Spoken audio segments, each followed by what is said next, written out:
Settle with me for just a moment. We're going to be looking at core and periphery and how we use and explore these concepts in our body, in our practice. And settling is just a simple act of doing nothing,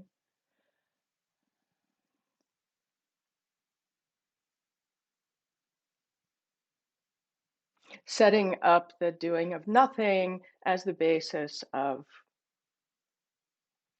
action. So today I want to share with you the concept that we use a lot in Embodyoga and of course in body mind centering, the concept of core and periphery. So what is core and what is periphery? Well, core is often categorized in yoga as spine, which has really good points. It's at our center. Core is the source of who we are. Core is the source of who we are, but not yet filled with the qualities and traits. It's an empty sort of potentiality, right? We talk about it sometimes as the Sushumna Nadi, that would be core. The Ida and the Pingala, the qualities and the traits, and all of that that arises in the individuality, that's periphery. So here, as I sit, and here as you sit, you, peripheral, have core, central radiance. They're not separate. Core manifests out and creates all of this wild life out here. But core still has its own, you could say separate, its own contained self, right? So what is core? Well, there are layers of core, and that's what makes the study so fascinating. So one of the layers of core, we could say, is our vertebral column, right? Or not even our vertebral column. We could say it's all of the aspects of our central nervous system and so on and so forth, our spine. So that's core. So I am core. I am not my thoughts, my feelings, my yada yada. I, the core, have things, but I am actually undisturbed by the things. So something at the center is undisturbed by the life, right? So when we practice yoga, asana, we will often look at what is the core structure and what is the peripheral structure. And what happens if we allow the core in every movement we do to be dragged along by some peripheral body action? It's like, wait, where am I? Oh yeah, have I got it right yet? Oh, it's this, right? Well, who's doing that? If you look at the image of the dancing Shiva, you'll find that Shiva, the dancing Shiva, the Nataraj, has this mobile, moving core with these limbs that are fully attached, but the center is contained, right? Contained as Nataraj expresses into the dance of creation. So, core. We have this in our bodies. That means we can find it.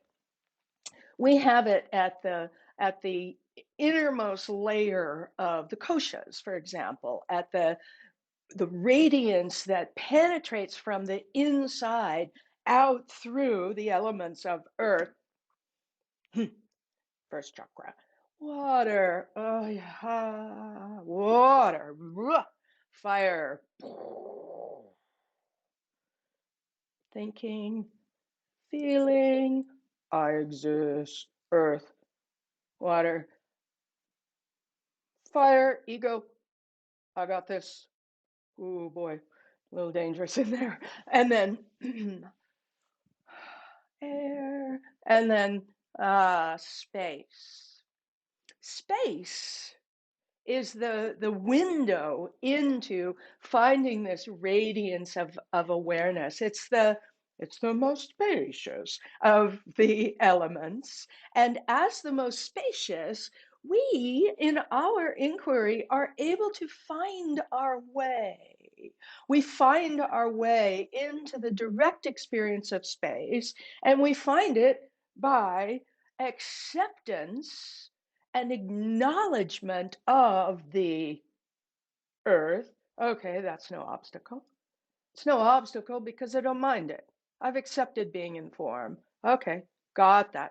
The water, oh gosh, there it is. All of that neediness and emotionality and the stuff that I spent probably the first 40 years of my life trying to manage, right? It's like, oh, you, and what I feel is so important, right? Just like, oh, it's fine, whatever. And then,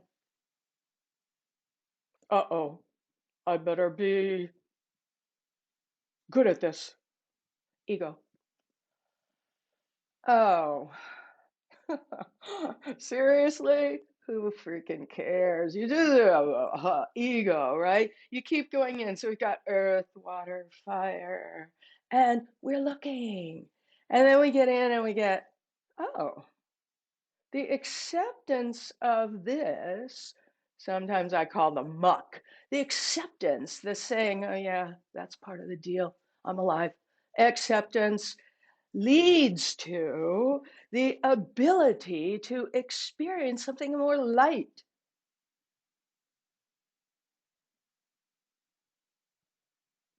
love.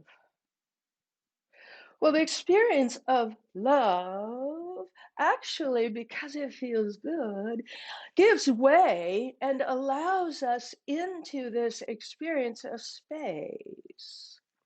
Space is the arena of Ananda.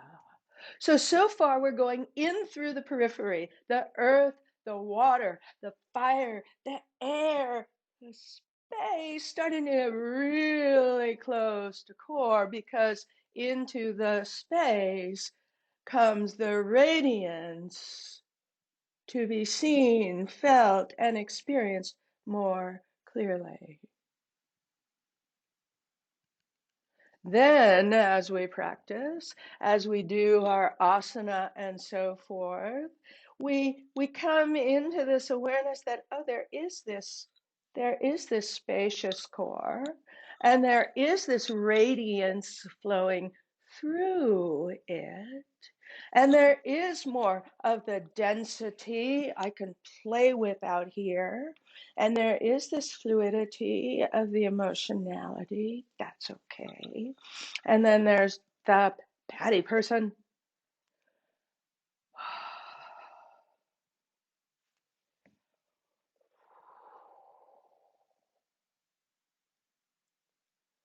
The invitation into the qualities of space, comfort. Don't think bliss. It's not about happy. It's about home, which then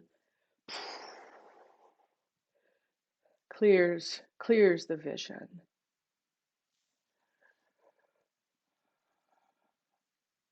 You're not trying to get pure. We're not, the obstacles to vision are not impurities.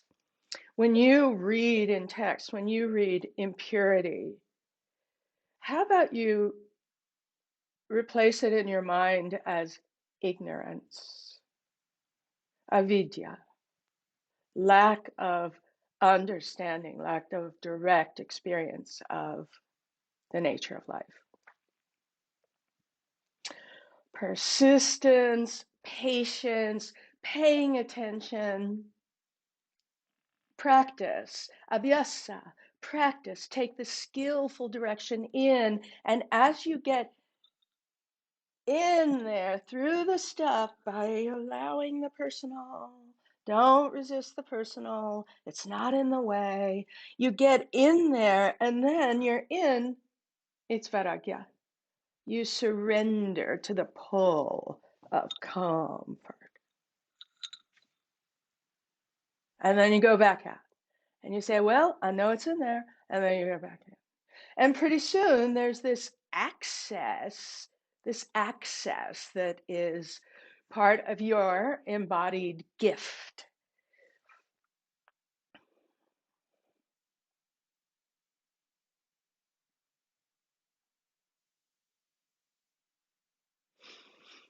Thank you.